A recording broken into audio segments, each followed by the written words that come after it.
The love for high-powered automobiles is often passed from one generation to the next, and the Buckholz family in Knoxville, Tennessee is no exception, with a trio of high-powered cars in their garage. We'll have their story, plus Mike gets the story behind this beautiful Cobra, next on What's in the Garage. It's time for a journey around America in search of the hidden gems, rare finds, and unbelievable collections in the garages of the country's auto enthusiasts. Each week, Mike Phillips will lead us through the amazing, fascinating, and entertaining backstories that make up What's in the Garage, presented by AutoGeek.net. Today, Mike is in Knoxville, Tennessee. Well, I don't need to ask Don what's in his garage. It's an AC Cobra. Right on. Oh, Mike. Hi, Don. Mike Phillips with Auto Geeks What's in the Great Garage. to see you. Welcome. Wow, I know this car. This is beautiful. Thank you. Hey, can you tell us about it? It's a 66 Cobra replica and has a 351 Windsor in it, running about 350 horse, 355 rear end, 5-speed. It can smoke the tires pretty well. That'll get the job done. It sure does. It's been a lot of fun. Now, have you always been into cars? Always have been, ever since Cub Scouts started with Pinewood Derby, racing the Soapbox Derby.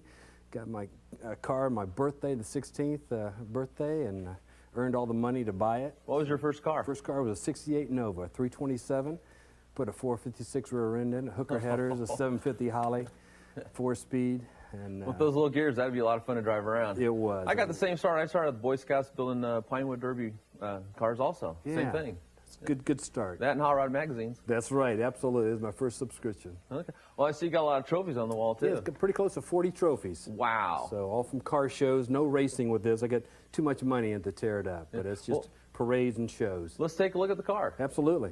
Well, it looks like you got nitrous on this. Well, it looks that way, but it's just for show. It's actually a speaker and an amp boost for us because it's so loud you can't hear the radio without it. But it's made to look like a nitrous. Yeah, well, it certainly does. And, of course, with the exhaust, you probably need that just to hear the sound. Absolutely. Yeah. With the cam in it and the exhaust the way it is with the headers, it can be pretty loud. Now, I've worked on quite a few of these. One of the first things I noticed was you had these rose-colored wind deflectors on there. Yeah. It adds a little touch to it. It does, and it also helps in the sun a little bit. So when you're in parade, the sun's starting to set a little bit.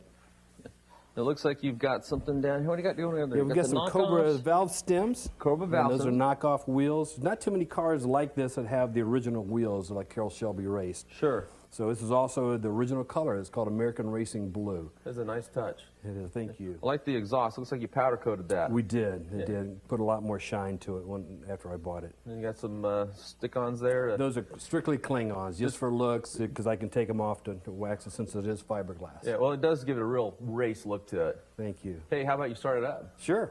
Glad to. So this always your dream car? It has been, yes. Oh, that sounds good.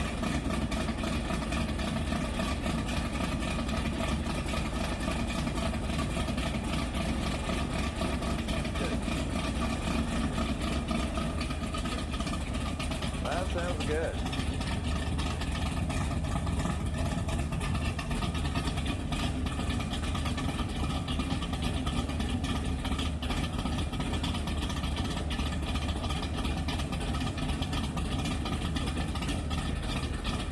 Hey, can we take a look at the motor? Yep, so is it running or off?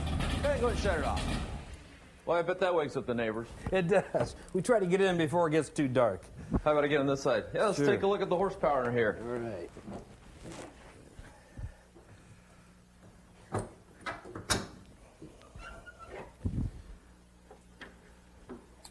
There you go, 351. That looks nice. It's a nice fit. Plenty of horsepower to get this thing down the road, too. It really is. For this size car and the weight and all, 427 would be just a little too much to be able to work on it. Yeah, you got plenty of room to get in there. Well, it looks real good, Don. Hey, what you got back here on the back? Yeah, this is a little model we do for the kids for the shows. Just of course, a kit car of this. Somebody changing an engine out in a Cobra. Yeah. Kids like that. I like this touch. You got a cherry picker with an engine all ready to go in. Getting ready to go in. It's decaled like the car. Sure.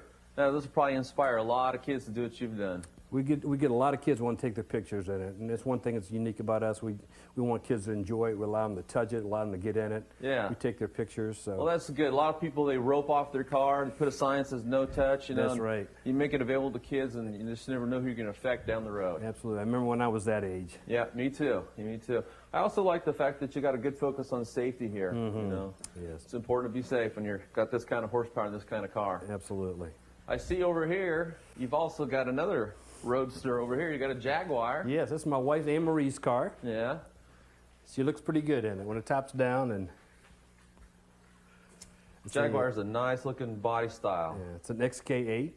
So it got a V8, so that's a lot of engine for a car that size. Yeah, so she gets the refined car and you get the muscle car. That's it, exactly. But she goes with me in all the parades and shows. Besides the 68 Nova, which was your first car, and now the AC Cobra, what else have you had? Yeah, my second car was a 59 Corvette, and they dropped a 327, had dual quads, had a 488 rear end. Terrible on the interstate. The RPMs were really tacking out, but it was great from the start there, from the light. Oh yeah, with 48 gears, you could really light them up. It really did. Okay. Besides the Corvette? From there, I actually drag raced a Monte Carlo. We put a 454 in that, Wow. and that moved pretty good. From that, then also got another Vet, a 65 Vet, had a 454, run about 650 horse. Is that a coupe or a roadster? No, that was a Roadster, Okay. and so that was almost a drag car type of car. It really shook the windows when it Sure. had that. So bought that at a Corvette auction and had it about a year and a half in there selling that. What kind of times did you run that in Monte Carlo? They were back then about 12, Yeah, that's a low pretty good sized 12s. car. So it was for that size, and back then that was probably in the early 70s. Yeah, I grew up with a kid whose dad bought the new Monte Carlo every year it came out. So I Yeah. spent a lot of time in the back seat of the car. Yeah, yeah, I understand that. Knee high to a grasshopper back then. Yeah, that was a fun car to drive. It was a good nice. car. It was a little roomier than the Chevy too. Also had a Cadillac XLR. Okay. Oh, And, I love those cars. So that was a nice touring car. Wouldn't get another one. A little disappointing in the power. Is that right? But it was a nice ride. Nice body lines though. Yeah, it sure was. Yeah, Cadillac did a good job on that. Right. Well, those are some nice cars. Well, Don, thank you so much for sharing your AC Cobra with us and our audience today. Thanks, Mike, for stopping by. Next up, we're going to go visit a whole family of car lovers with a garage full of cars. What's in the Garage is being brought to you by Optimum Car Care. Accelerate into the future. Available at autogeek.net. By ARP, the world leader in fastener technology.